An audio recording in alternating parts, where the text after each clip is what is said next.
বিশ্বনবীর মুখ থেকে বারবার বারবার বারবার এই কিয়ামত কিয়ামত শুনতে শুনতে কাফেরদের মনের ভিতরে ভয় ঢুকে গেছে।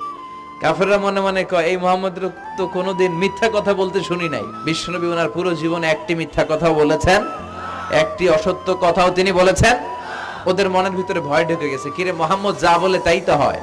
এই যে মুহাম্মদ বারবার বারবার কিয়ামতের কথা বলতেছে, যদি সত্য হয়, যদি, চলো মুহাম্মদের জিজ্ঞেস করি যে এই যে কিয়ামতের কথা তুমি বলো এটা কবে হবে।